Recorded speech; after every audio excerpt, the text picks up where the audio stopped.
सिर्फ कुछ सेकंड का भी और इंतजार है, उसके बाद इस कार्यक्रम को प्रसारित किया जाएगा।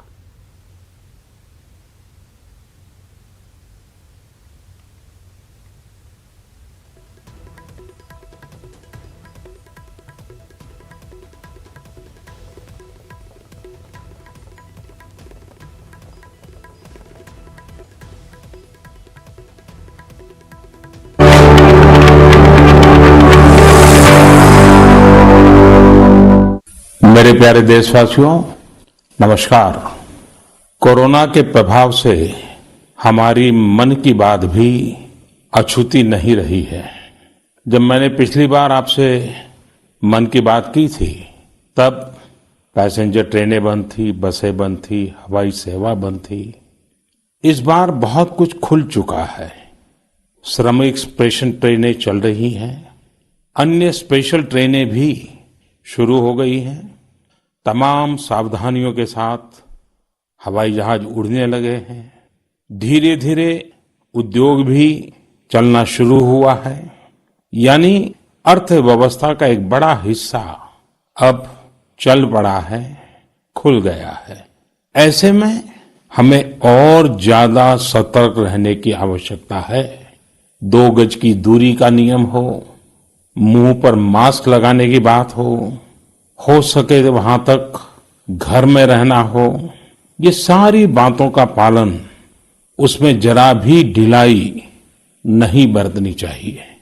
देश में सबके सामूहिक प्रयासों से कोरोना के खिलाफ लड़ाई बहुत मजबूती से लड़ी जा रही है। जब हम दुनिया की तरफ देखते हैं तो हमें अनुभव होता है कि वास्तव में भारतवासियों की उपलब्धि कितनी बड़ी है। हमारी जनसंख्या ज्यादातर देशों से कई गुना ज्यादा है। हमारे देश में चुनौतियां भी भिन्न प्रकार की हैं, लेकिन फिर भी हमारे देश में कोरोना उतनी तेजी से नहीं फैल पाया जितना दुनिया के अन्य देशों में फैला। कोरोना से होने वाली मृत्यु दर भी हमारे देश में काफी कम है। जो नुकसान हुआ है उसका दुख हम सबको है, लेकिन जो कुछ भी हम बचा पाए हैं वो निश्चित तौर पर देश की सामूहिक संकल्प शक्ति का ही परिणाम है। इतने बड़े देश में हर एक देशवासी ने खुद इस लड़ाई को लड़ने की ठानी है। ये पूरी मुहिम पीपल ड्रिवन है। साथियों, देशवासियों की संकल्प शक्ति के साथ एक और शक्ति इस लड़ाई में हमारी सबसे बड़ी ताकत है, वो है देशवासियों की सेवा शक्ति।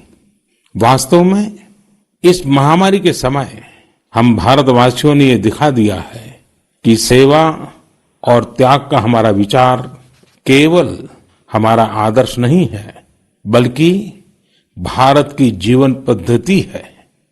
और हमारे यहां तो कहा गया है, सेवा परमो धर्मः। सेवा स्वयं में सुख है, सेवा में ही संतोष है। आपने देखा होगा कि दूसरों की सेवा में लगे व्यक्ति के जीवन में कोई डिप्रेशन या तनाव कभी नहीं दिखता। उसके जीवन में, जीवन को लेकर उसके नजरिए में भरपूर आत्मविश्वास, सकारात्मकता और जीवंतता प्रतिपल नजर आती है। साथियों, हमारे डॉक्टर्स, नर्सिंग स्टाफ, सफाई कर्मी, पुलिसकर्मी, मीडिया के साथी, ये सब जो सेवा कर रहे हैं, उसकी चर्चा मैंने कई बार की है। मन की बात में भी मैंने उसका जिक्र किया है। सेवा में अपना सब कुछ समर्पित कर देने वाले लोगों की संख्या अनगिनत है।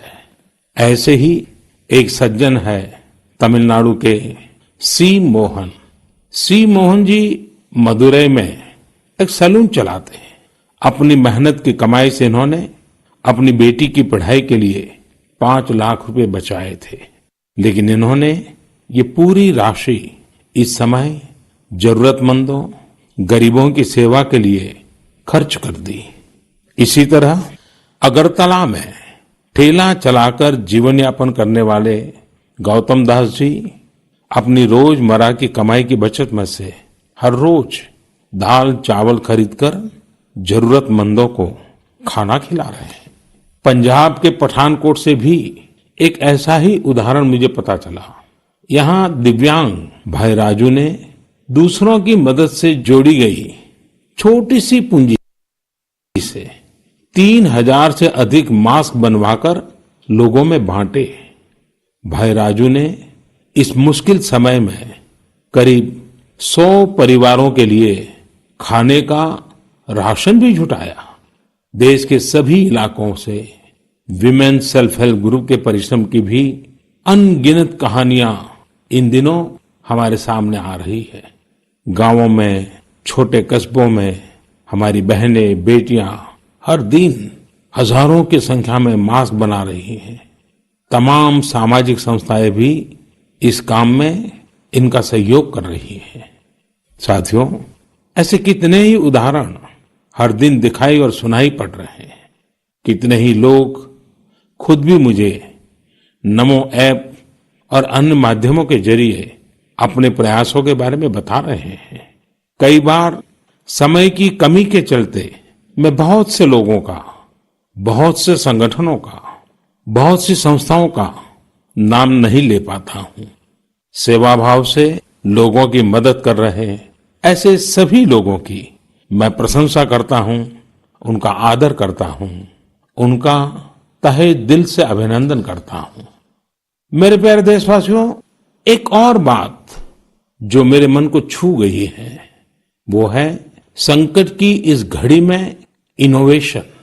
तमाम देशवासी गांवों से लेकर शहरों तक, हमारे छोटे व्यापारियों से लेकर स्टार्टअप तक, हमारी लैब्स कोरोना के खिलाफ लड़ाई में नए नए तरीके इजाद कर रहे हैं, नए नए इनोवेशन कर रहे हैं। जैसे नासिक के राजेंद्र यादव का उदाहरण बहुत दिलचस्प है। राजेंद्र जी नासिक में सतना गांव के किसान हैं। अपने गांव को कोरोना संक्रमण से बचाने के लिए उन्होंने अपने ट्रैक्टर से जोड़कर एक सैनिटाइजेशन मशीन बना ली है और ये इनोवेटिव मशीन बहुत प्रभावी तरीके से काम कर रही है। इसी तरह मैं सोशल मीडिया में कई तस्वीरें देख रहा था।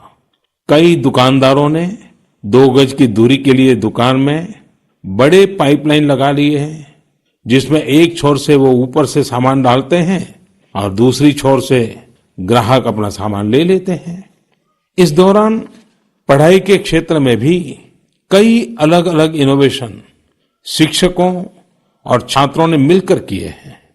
ऑनलाइन क्लासेस, वीडियो क्लासेस, उसको भी अलग अलग तरीकों से इनोवेट किया जा रहा है। कोरोना की वैक्सीन पर हमारी लैब्स में जो काम हो रहा है उस पर तो दुनिया भर की नजर है और हम सबकी आशा भी। किसी भी परिस्थिति को बदलने के लिए इच्छा शक्ति के साथ ही बहुत कुछ इनोवेशन पर भी निर्भर करता है। हजारों सालों की मानव जात की यात्रा लगातार इनोवेशन से ही इतने आधुनिक दौर में पहुंची है।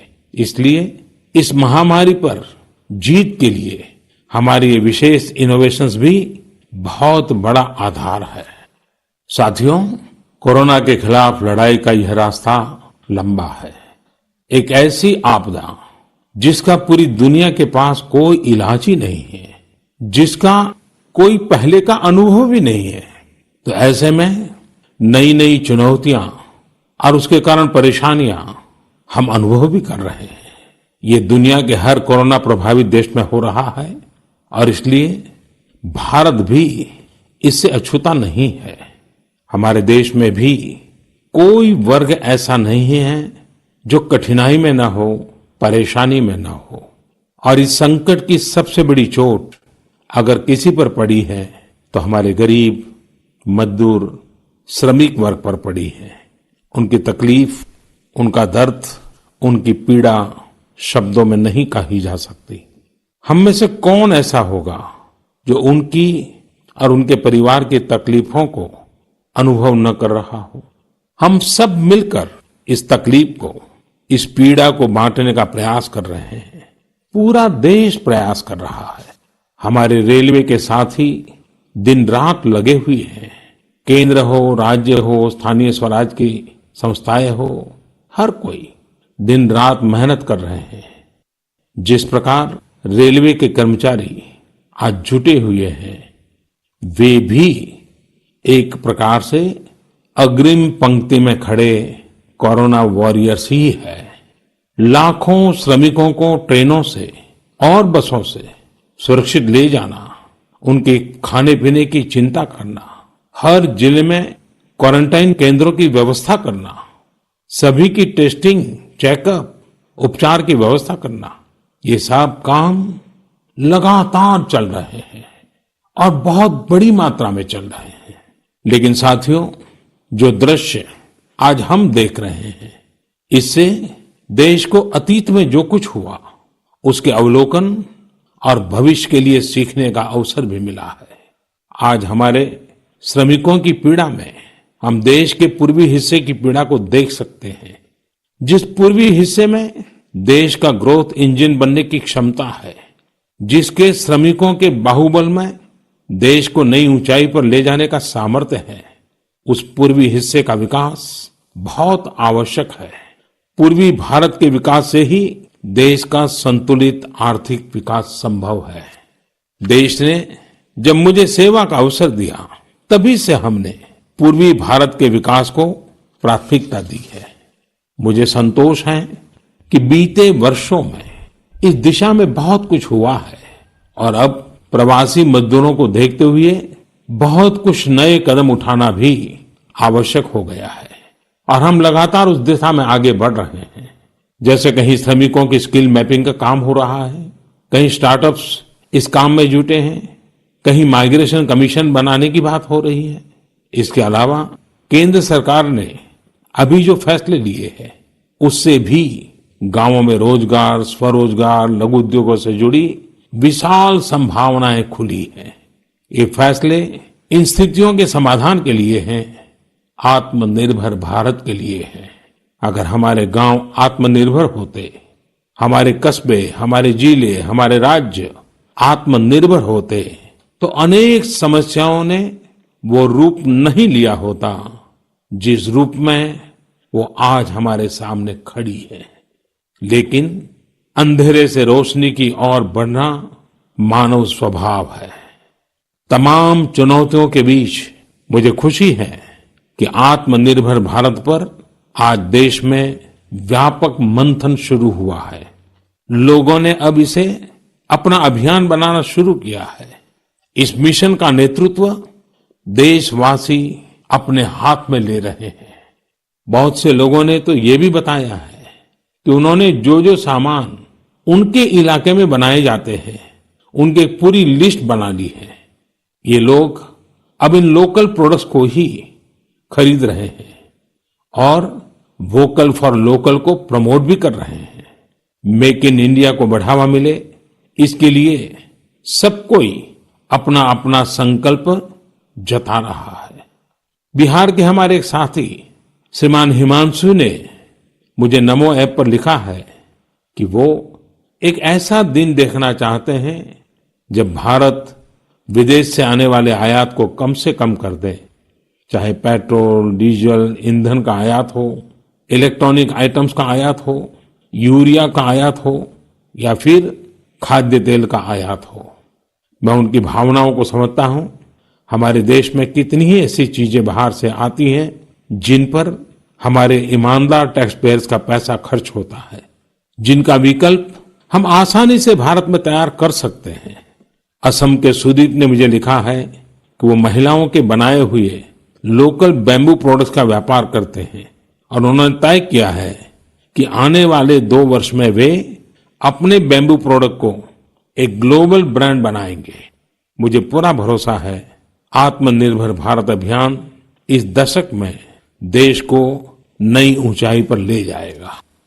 मेरे प्यारे देशवासियों, कोरोना संकट के इस दौर में मेरी विश्व के अनेक नेताओं से बातचीत हुई है, लेकिन मैं एक सीक्रेट जरूर आज बताना चाहूंगा। विश्व के अनेक नेताओं की जब बातचीत होती है तो मैंने देखा इन दिनों उनकी बहुत ज्यादा दिलचस्पी योग और आयुर्वेद के संबंध में होती है। कुछ नेताओं ने मुझसे पूछा कि कोरोना के इस काल में ये योग और आयुर्वेद कैसे मदद कर सकते हैं। साथियों, अंतर्राष्ट्रीय योग दिवस जल्द ही आने वाला है। योग जैसे जैसे लोगों के जीवन से जुड़ रहा है, लोगों में अपने स्वास्थ्य को लेकर जागरूकता भी लगातार बढ़ रही है। अभी कोरोना संकट के दौरान भी ये देखा जा रहा है कि हॉलीवुड से हरिद्वार तक घर में रहते हुए लोग योग पर बहुत गंभीरता से ध्यान दे रहे हैं। हर जगह लोगों ने योग और उसके साथ साथ आयुर्वेद के बारे में और ज्यादा जानना चाहा है, उसे अपनाना चाहा है। कितने ही लोग जिन्होंने कभी योग नहीं किया, वे भी या तो ऑनलाइन योग क्लास से जुड़ गए हैं या फिर ऑनलाइन वीडियो के माध्यम से भी योग सीख रहे हैं। सही में योग कम्युनिटी, इम्यूनिटी और यूनिटी सबके लिए अच्छा है। साथियों, कोरोना संकट के इस समय में योग आज इसलिए भी ज्यादा अहम है क्योंकि ये वायरस हमारे रेस्पिरेटरी सिस्टम को सबसे अधिक प्रभावित करता है। योग में तो रेस्पिरेटरी सिस्टम को मजबूत करने वाले कई तरह के प्राणायाम है, जिनका असर हम लंबे समय से देखते आ रहे हैं। ये टाइम टेस्टेड टेक्निक्स हैं, जिसका अपना अलग महत्व है। कपालभाति और अनुलोम विलोम प्राणायाम से अधिकतर लोग परिचित होंगे, लेकिन भस्त्रिका, शीतली, भ्रामरी जैसे कई प्राणायाम के प्रकार है, जिसके अनेक लाभ भी है। वैसे आपके जीवन में योग को बढ़ाने के लिए आयुष मंत्रालय ने भी इस बार एक अनोखा प्रयोग किया है।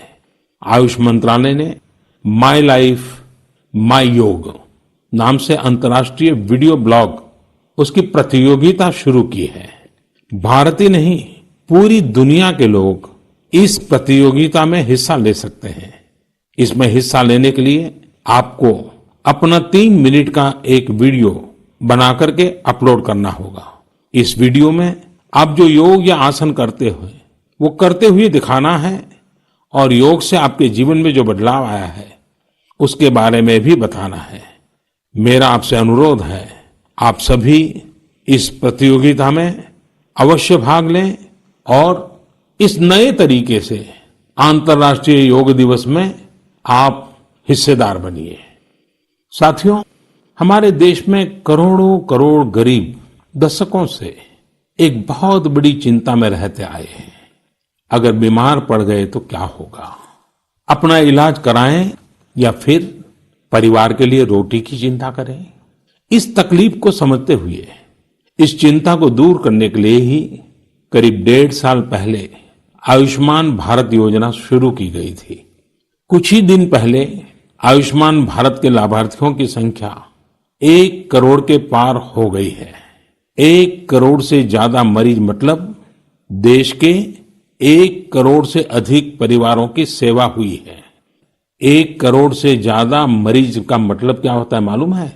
1 करोड़ से ज्यादा मरीज मतलब नॉर्वे जैसा देश, सिंगापुर जैसा देश, उसकी जो टोटल जनसंख्या है उससे 2 गुना लोगों को मुफ्त में इलाज दिया गया है। अगर गरीबों को अस्पताल में भर्ती होने के बाद इलाज के लिए पैसे देने पड़ते, इनका मुफ्त इलाज नहीं हुआ होता, तो उन्हें एक मोटा मोटा अंदाज है करीब करीब 14,000 करोड़ रुपए से भी ज्यादा अपनी जेब से खर्च करने पड़ते हैं। आयुष्मान भारत योजना ने गरीबों के पैसे खर्च होने से बचाए हैं। मैं आयुष्मान भारत के सभी लाभार्थियों के साथ साथ मरीजों का उपचार करने वाले सभी डॉक्टरों, नर्सेज और मेडिकल स्टाफ को भी बधाई देता हूं। आयुष्मान भारत योजना के साथ एक बहुत बड़ी विशेषता पोर्टेबिलिटी की सुविधा भी है। पोर्टेबिलिटी ने देश को एकता के रंग में रंगने में भी मदद की है। यानी बिहार का कोई गरीब अगर चाहे तो उसे कर्नाटका में भी वही सुविधा मिलेगी जो उसे अपने राज्य में मिलती। इसी तरह महाराष्ट्र का कोई गरीब चाहे तो उसे इलाज की वही सुविधा तमिलनाडु में मिलती। इस योजना के कारण किसी क्षेत्र में जहां स्वास्थ्य की व्यवस्था कमजोर है, वहां के गरीब को देश के किसी भी कोने में उत्तम इलाज कराने की सहूलियत मिलती है। साथियों, आप ये जानकर हैरान रह जाएंगे कि 1 करोड़ लाभार्थियों में से 80% लाभार्थी देश के ग्रामीण इलाकों के हैं। इनमें भी करीब करीब 50% लाभार्थी हमारी माताएं, बहनें और बेटियां हैं। इन लाभार्थियों में ज्यादातर लोग ऐसी बीमारियों से पीड़ित थे जिनका इलाज सामान्य दवाओं से संभव नहीं था। इनमें से 70% लोगों की सर्जरी की गई है। आप अनुमान लगा सकते हैं कि कितनी बड़ी तकलीफों से इन लोगों को मुक्ति मिली है। मणिपुर के चुरा चांदपुर में 6 साल के बच्चे केलेनसांग, उसको भी इसी तरह आयुष्मान योजना से नया जीवन मिला है। केलेनसांग को इतनी छोटी उम्र में ब्रेन की गंभीर बीमारी हो गई। इस बच्चे के पिता दिहाड़ी मजदूर हैं और मां बुनाई का काम करती है। ऐसे में बच्चे का इलाज कराना बहुत कठिन हो रहा था, लेकिन आयुष्मान भारत योजना से अब उनके बेटे का मुफ्त इलाज हो गया है। कुछ इसी तरह का अनुभव पुडुचेरी की अमूर्था वल्ली जी का भी है। उनके लिए भी आयुष्मान भारत योजना संकट मोचक बनकर आई है। अमूर्था वल्ली जी के पति की हार्ट अटैक से दुखद मृत्यु हो चुकी है। उनके 27 साल के बेटे जीवा को भी हार्ट की बीमारी थी। डॉक्टर्स ने जीवा के लिए सर्जरी की सलाह दी थी, लेकिन दिहाड़ी मजदूरी करने वाले जीवा के लिए अपने खर्च से इतना बड़ा ऑपरेशन करवाना संभव ही नहीं था। लेकिन अमूर्था वल्ली ने अपने बेटे का आयुष्मान भारत योजना में रजिस्ट्रेशन करवाया और 9 दिनों बाद बेटे जीवा के हार्ट की सर्जरी भी हो गई। साथियों, मैंने आपको सिर्फ 3-4 घटनाओं का जिक्र किया। आयुष्मान भारत से तो ऐसी 1 करोड़ से अधिक कहानियां जुड़ी हुई है। ये कहानियां जीते जागते इंसानों की हैं। दुख तकलीफ से मुक्त हुए हमारे अपने परिवारजनों की है। आपसे मेरा आग्रह है, कभी समय मिले तो ऐसे व्यक्ति से जरूर बात करिएगा जिसने आयुष्मान भारत योजना के तहत अपना इलाज कराया हो। आप देखेंगे कि जब एक गरीब बीमारी से बाहर आता है तो उसमें गरीबी से लड़ने की भी ताकत नजर आने लगी है। और मैं हमारे देश के ईमानदार टैक्स पेयर से कहना चाहता हूं, आयुष्मान भारत योजना के तहत जिन गरीबों का मुफ्त इलाज हुआ है, उनके जीवन में जो सुख आया है, संतोष मिला है, उस पुण्य के असली हकदार आप भी हैं। हमारा ईमानदार टैक्स पेयर भी इस पुण्य का हकदार है। मेरे प्यारे देशवासियों, एक तरफ हम महामारी से लड़ रहे हैं तो दूसरी तरफ हमें हाल में पूर्वी भारत के कुछ हिस्सों में प्राकृतिक आपदा का भी सामना करना पड़ा है। पिछले कुछ हफ्तों के दौरान हमने पश्चिम बंगाल और उड़ीसा में सुपर साइक्लोन अम्फान का कहर देखा। तूफान से अनेकों घर तबाह हो गए, किसानों को भी भारी नुकसान हुआ। हालात का जायजा लेने के लिए मैं पिछले हफ्ते उड़ीसा और पश्चिम बंगाल गया था। पश्चिम बंगाल और उड़ीसा के लोगों ने जिस हिम्मत और बहादुरी के साथ हालात का सामना किया है, प्रशंसनीय है। संकट की इस घड़ी में देश भी हर तरह से वहां के लोगों के साथ खड़ा है।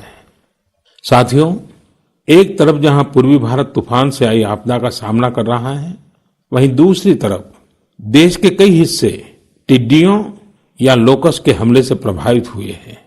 इन हमलों ने फिर हमें याद दिलाया है कि ये छोटा सा जीव कितना नुकसान करता है।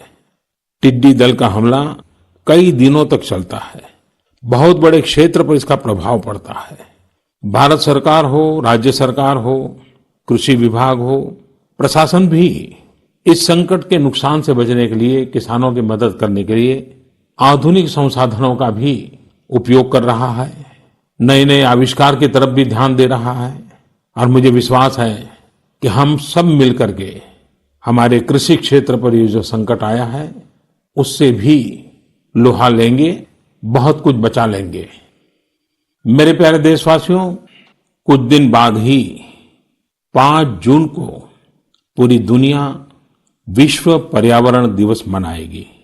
विश्व पर्यावरण दिवस पर इस साल की थीम है बायोडायवर्सिटी यानी जैव विविधता। वर्तमान परिस्थितियों में यह थीम विशेष रूप से महत्वपूर्ण है। लॉकडाउन के दौरान पिछले कुछ हफ्तों में जीवन की रफ्तार थोड़ी धीमी जरूर हुई है, लेकिन इससे हमें अपने आसपास प्रकृति की समृद्ध विविधता को, जैव विविधता को करीब से देखने का अवसर भी मिला है। आज कितने ही ऐसे पक्षी जो प्रदूषण और शोर शराबे में ओझल हो गए थे, सालों बाद उनकी आवाज को लोग अपने घरों में सुन रहे हैं। अनेक जगहों से जानवरों के उन्मुक्त विचरण की खबरें भी आ रही है। मेरी तरह आपने भी सोशल मीडिया में जरूर इन बातों को देखा होगा, पढ़ा होगा। बहुत लोग कह रहे हैं, लिख रहे हैं, तस्वीरें साझा कर रहे हैं कि वो अपने घर से दूर दूर पहाड़ियां देख पा रहे हैं, दूर दूर जलती हुई रोशनी देख रहे हैं।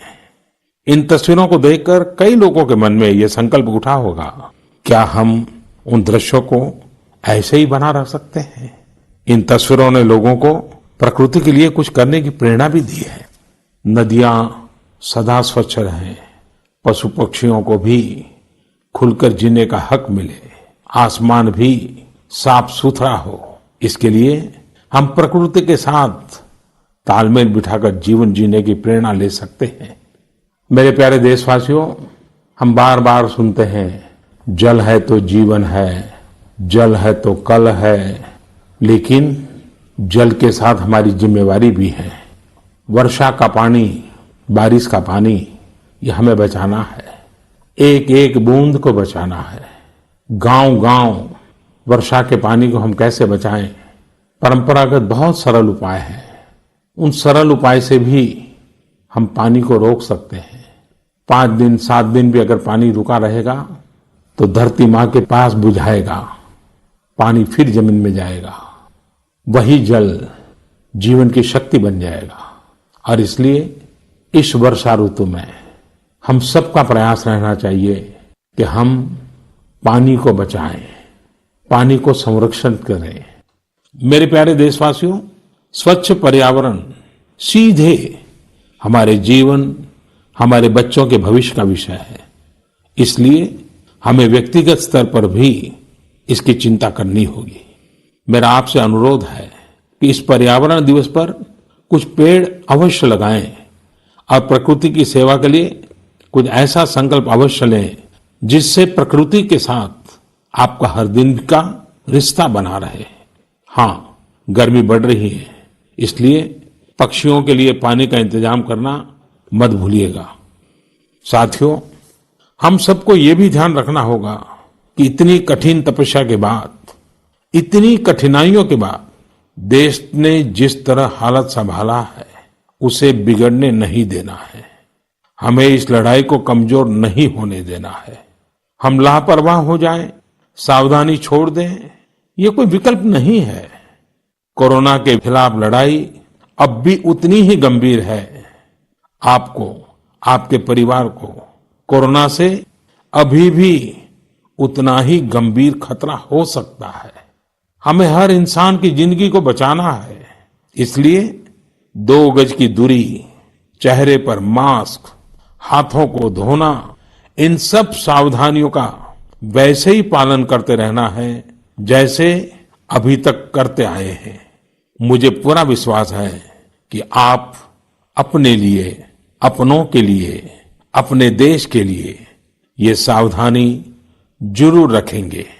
इसी विश्वास के साथ आपके उत्तम स्वास्थ्य के लिए मेरी हार्दिक शुभकामनाएं हैं। अगले महीने फिर एक बार मन की बात अनेक नए विषयों के साथ जरूर करेंगे। धन्यवाद।